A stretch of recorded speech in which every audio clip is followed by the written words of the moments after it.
Hi everyone, so I have a new challenge starting on the 14th of February.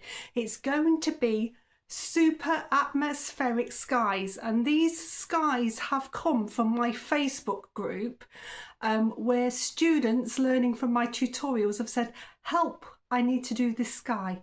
So it's a really nice mix from all over the world, different skies from sunsets to beautiful cloud scenes, and we're going to have a go at 8 of them. So starting the 14th of February, there's going to be a couple of members only ones, so you can join my membership if you want to as well.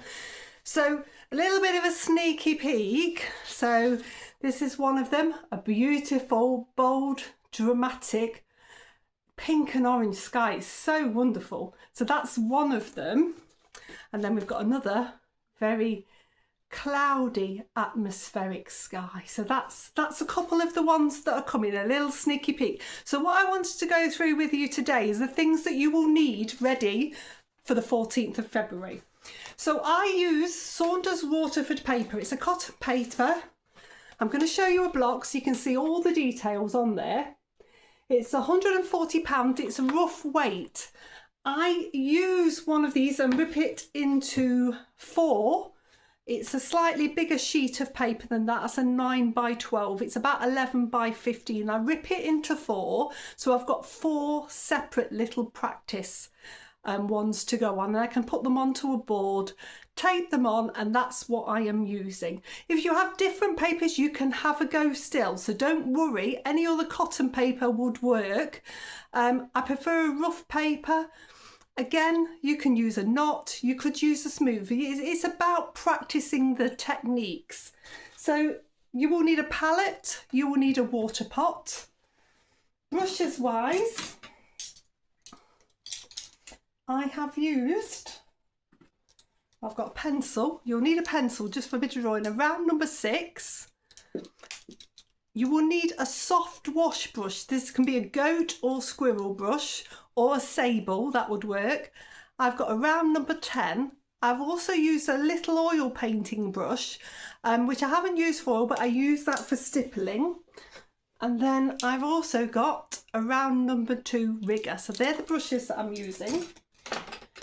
Colours wise, it is mainly cotton paint. So I'll go through the colours: burnt sienna, permanent rose, cerulean blue, cobalt blue, cadmium yellow or cadmium yellow pale.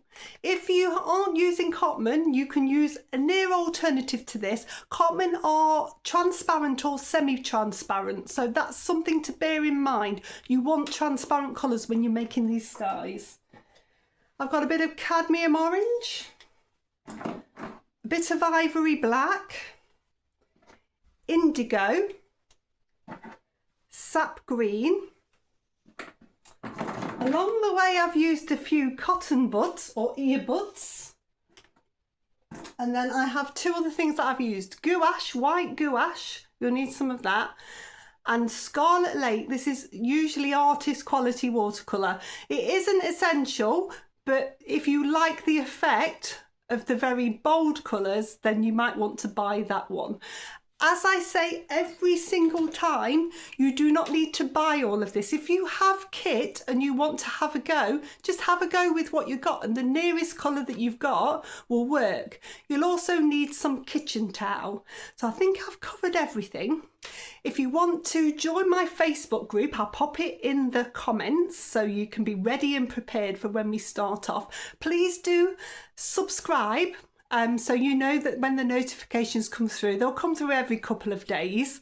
And please take a look at my membership option as well, because from a YouTube perspective, the membership option is affordable. There's a lot of information within those longer tutorials that will really help you learn, and it really supports me as a YouTube creator. You don't get paid much from ad revenue, so I really rely on the membership option. So I'm all excited. I'm filmed most of them now. I am just finishing off and then I'll start the editing process. They will start from the 14th of February. They will run every other day. You can join the Facebook group. You can send your photos through to the Facebook group, post them on, and I will give you some feedback as we go along. So exciting, exciting. Let's get on with this next challenge.